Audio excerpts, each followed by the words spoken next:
Hello, and thank you for taking the time to consider WECT for the Associated Press Outstanding News Operation Award for this year. We're very proud of the work that we've been able to do for the community and for our viewers. We hope you agree that it's worthy of the honor. This past year saw WECT take the quality of our content to a new level with in-depth reporting on some of our region's most pressing issues. Like many areas of the country, our region is coming to grips with a significant opioid addiction. In fact, some surveys rank the Wilmington, North Carolina area as the most prevalent for opioid abuse. When our investigative reporter Casey Roman learned that many people were shooting up in the parking lots of local pharmacies, she checked it out. We quickly realized this was going to take a treatment much larger than a single story. For weeks, Casey observed and recorded incident after incident with people shooting up and then hitting the road. With the increased danger for citizens in the community, Casey called on the services of local police officers and deputies to help.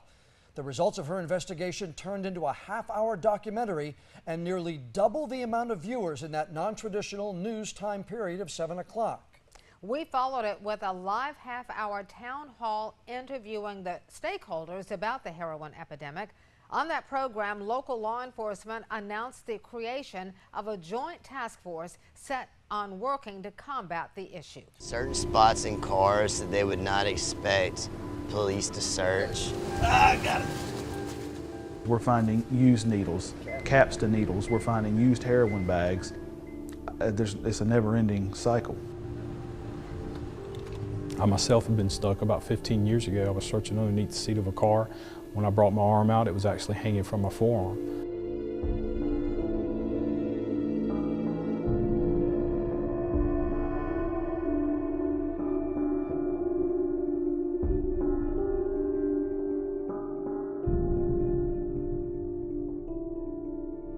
When we pull up on them to investigate what they're doing, they're completely passed out at the steering wheel, foot on the brake, still in drive, needle still in their arm.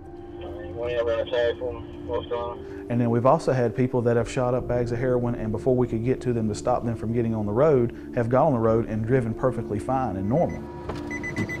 Last thing I really remember is kind of just like, sounded kind of like a train coming behind you, but it was a pickup truck. I didn't see it coming. I didn't see it in my rear view or anything like that.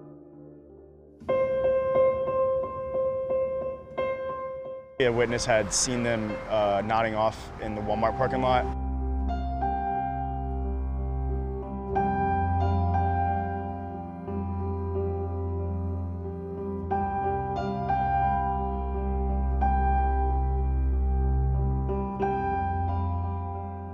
If anyone had been in my back seat, they would have been killed. So when they hit me, my trunk pretty much went into my back seat. If you've got an addiction, I pray and hope you get help. But wait till you get home or where you're going to be somewhere for a long time before you're on the road driving, nodding off, putting other people at risk. Months later, we followed that documentary presentation with an eye-opening look into the offshoot of the problem, a growing issue of prostitution in the community.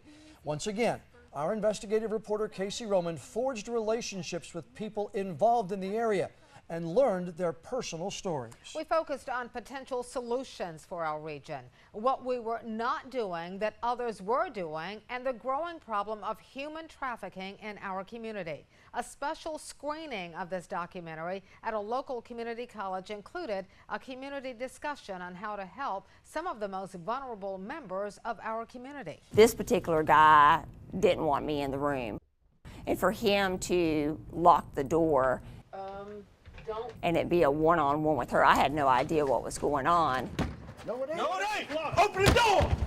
It was a very uncomfortable feeling for the fact that there's two of us that know how to handle ourselves, what it must be like for the young ladies that are in there by themselves and have that same experience and don't have a SWAT team, ready to come in and rescue them.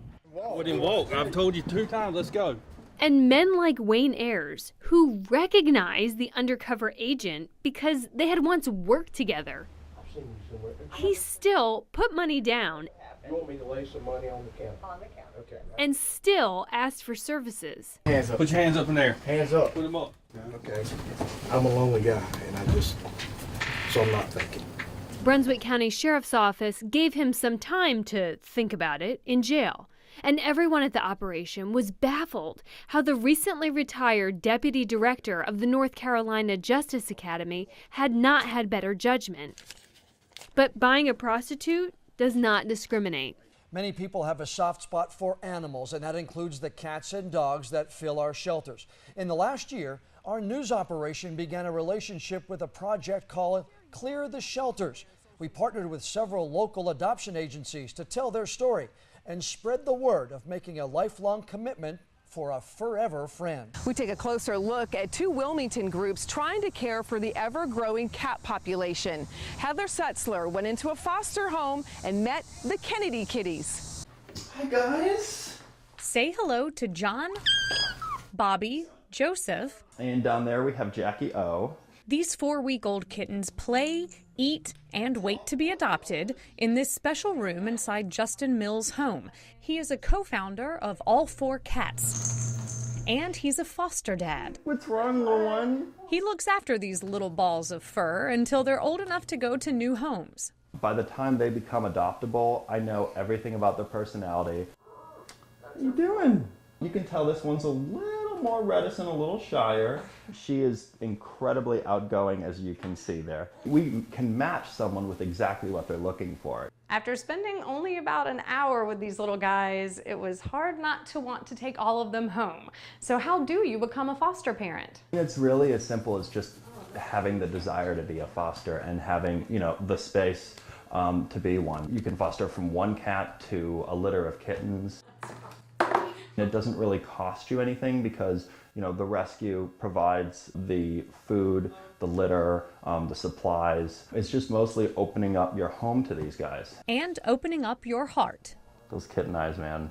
I tell you, there's something about those kitten eyes. Reporting from the most adorable room in Ogden, Heather Setzler, WECT News. Our region in southeastern North Carolina is set for exponential growth in the next couple decades. That fact is changing many aspects of our community daily. Now, we have made an ongoing commitment to exploring our growing community with a series of stories we called Here We Grow. We examine the effects on everything from housing to transportation, infrastructure to the future educational outlook. That's a story that we're going to continue to follow for many years to come. And WECT is blessed to have a large voice in this community. And we've been the top-ranked news station in this market since we came on the air more than 60 years ago. We have the largest social media audience in the community, and we consistently get hundreds of thousands of daily page views on our digital properties. We believe we've earned that by bringing issues to the attention of our community. One such story came from our investigative team and involved the potential expansion of a house for the rehabilitation of sex offenders. Our investigation uncovered that many officials and neighbors weren't even aware that this home existed. The state eventually pulled the plug on this project. It's an ordinary house from the outside, but inside there are 8 beds for sex offenders. The surrounding neighborhood here is full of children, but parents we spoke to knew nothing about it. I'm very upset. I have a 9-year-old who plays in the neighborhood, and I wasn't aware of any of this. It's the same story we heard from every person we asked in this neighborhood off Kidder Street in Wilmington. While most people are not thrilled for any ex-con to be moving in next door, finding out there's an entire house of sex offenders nearby causes even greater alarm. These guys. It's a concern shared by New Hanover County's district attorney, who was disturbed to learn the state was sending hard-to-place sex offenders from other parts of the state to Wilmington, and only Wilmington, upon their release from prison. What I'm concerned about is that after they spend a couple of months in this transitional situation, if they don't have a job and they don't have a place to really stay, they're suddenly in a homeless situation that's very hard to monitor. It's not easy to find a job or housing if you're a registered sex offender. So the All Family Recovery House helps sex offenders find jobs, social support, and purpose so they don't reoffend. The halfway house manager declined to go on camera, but spent over an hour explaining to us that in the 9 years in operation here, they haven't had any problems. The only thing that's changed? They recently went under contract with the state to provide this service for sex offenders just released from prison. These folks have to go someplace. There's not going to be some deserted island that we can just ship them all to. And so it is important for us to set them up for success. They have paid their debt to society according to the law. She's typically speaking out on behalf of sex crime victims, but Amy Feith of Wilmington's Carousel Center says we can't just ignore the offenders. Studies show meaningful rehabilitation reduces recidivism. But Feith and David are both troubled that Wilmington's sex offender halfway house is the only one of its kind in the state. We acknowledge that it's a complicated problem. We simply don't want to be the only place in the state for these ex-offenders to be shipped to. Funding halfway housing for sex offenders is a pilot program for the state as they try to keep them from becoming homeless and extremely difficult to monitor.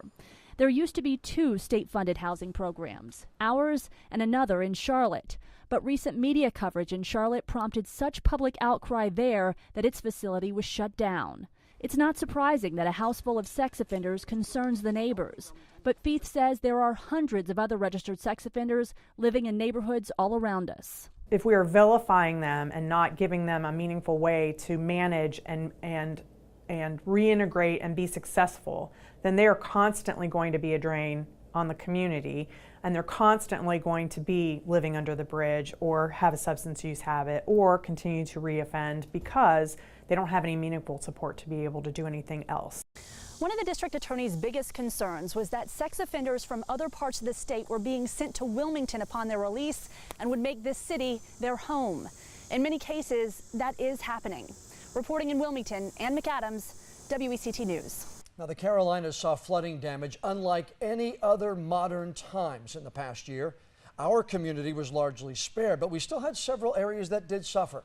Our weather team worked for days to warn viewers of the pending danger of the high water, and our news team reached out to the most affected to hear their stories last October. WECT News begins now with breaking news. This is a life-threatening situation, according to emergency officials. Evacuations are underway in Brunswick County. Now, this is video from Calabash, where our radar has picked up more than 8 inches of rain. Katie, what are you seeing out there right now? Well, Fran, we're in the middle of Edgewater Club Road. As a matter of fact, we are with a firefighter that's driving us in his truck. And I want to make this clear. If you are in a truck or a high-rise car, you can go through. Okay, police have been out here and they say you can go through. If you have a compact car or a sedan, it is not advised. We've seen people get stuck, but we are in a truck. We're safe. Take a look at this mailbox, though. That's how high the water is right now. And the word of advice we got from one homeowner that we spoke with was he wants drivers to slow down, because if you go fast, you not only mess your motor up, but also the wake is creating more of a problem for the homeowners. It's causing more damage to the houses. But take a look at the wake from the truck as we drive across. It gets pretty deep, especially as high tide comes up. That's when we see it get deep. Katie, are things any better than they were before? I got to tell you, Fran, they're really not much better, and that's because we're still feeling some drizzle out here right now. I want to point something out. Do you see this wall behind me right here? Well, that wall that's underwater is 2.5 feet tall. So only imagine what this one is. It's like maybe another half a foot, but that is 2.5 feet tall underwater. Now, I want to walk over here and show you. We've got cars that are still trying to drive through. We've seen a few that have gotten stuck, but Kerbet is a homeowner right here. And sir, I talked to you a little bit ago, and I've got to say, to meet a homeowner whose yard looks like that, you are about one of the most selfless people I've ever met. You are doing things for people across the water that can't get to their medicine, that can't get groceries. Talk about that. Well, there's a lot of people on the other side. They don't have SUVs or cars, and they need medicine, they need grocery, got kids, babies. So whatever they need, I got another friend on the other side. We communicate on the phone. I'll just go get it and come back, and I can go behind all these houses and get it to them. That's incredibly selfless. Now tell me something. When this happened, when the rain first started, did you anticipate that it would look like this? No, not at all. I wasn't thinking this was going to happen. And our team stayed on top of breaking news throughout the year on all properties. Earlier this year, a local landmark caught fire in a busy part of the popular Wrightsville Beach community. Our team streamed coverage of the knockdown of the fire and aftermath for hours. Smoke was going all the way. You couldn't even see to the light. And then the next thing we know, the gentleman next to me was calling the fire department. There were flames coming out of the top of the building. fire rips through a shop at Wrightsville Beach, sending smoke and flames into the sky. Our live team coverage starts now on WECT News First at 4. WECT's Bill Murray is learning more about the fire and how it started, and Katie Garner is finding out about the history of the building and that business. First, let's go to Bill. So any word yet, Bill, on what may have caused this? No, they think it may have started in the back room, Ashley, and I can tell you what's happening right now. As you can see, the good news for everybody who's been fighting this fire is 3 hours plus in. For the most part, the fire is out. A lot of the fire equipment has been pulled away. There is one random fire truck there to kind of check on the hot spots, but we can tell you as this approaches the beach here at Kings across from the Johnny Mercer Fishing Pier, this part of East Salisbury Street completely shut down at Lumina. You will find all kinds of fire trucks and hoses there just blocking off traffic to keep some of the beachgoers and onlookers away, because again, this is still an active scene. A lot different than it was earlier today, with just plumes of smoke that you could see from miles away. I can tell you what's left now is sort of a haze and a very thick smell at this point. The flames shot up very quickly, feet from people who were staying at the beach. Again, this is Kings right off of East Salisbury Street, right there at the base of the beach going into the pier. One person who saw the thing right away ran in. It just scared her to death. It was heavy and it was billowing, and so it was hard. You couldn't, when I took my first breath, you couldn't breathe that in. It was stagnating. So dropping to where there was clear air was the smart thing to do.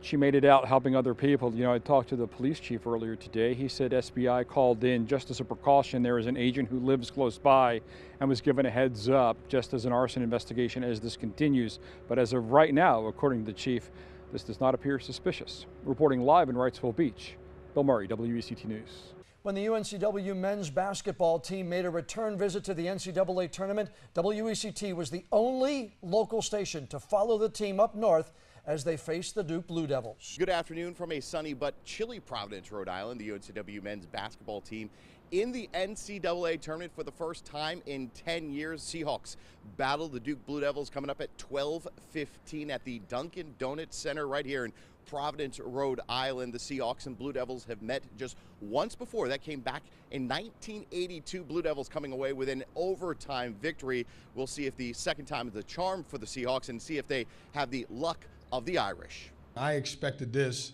as a coach in year 3, not year 2. And I'm ecstatic that we're here, and I'm excited about the opportunity that we have in front of us. So does the Seahawks and the Blue Devils at 12:15 from the Dunkin' Donuts Center in Providence, Rhode Island. We'll have complete highlights and post-game reaction coming up on WECT News at 6 o'clock. Reporting from the NCAA tournament in Providence, Rhode Island with the Seahawks, John Smith, WECT Sports. Our commitment to our community continues throughout the year. Each summer, we collect box fans from viewers to donate to senior citizens in our area.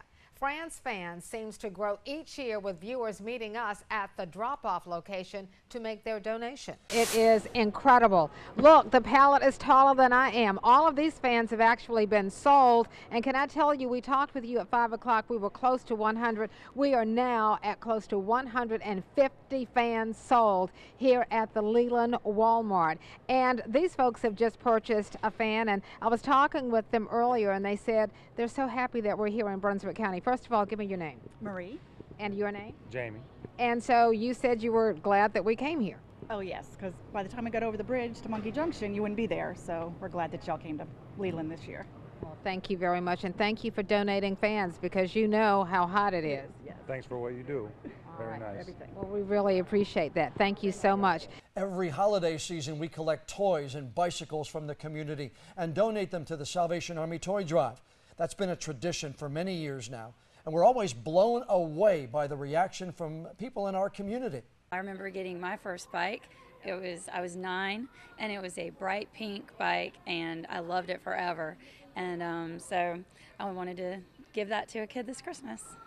John and I have both worked in the Wilmington area for many years. This is a very special place for both of us, and we all have a stake in the future success of our community. And we feel that this commitment makes WECT a quality candidate for Most Outstanding News Operation from the Associated Press. We thank you for your consideration.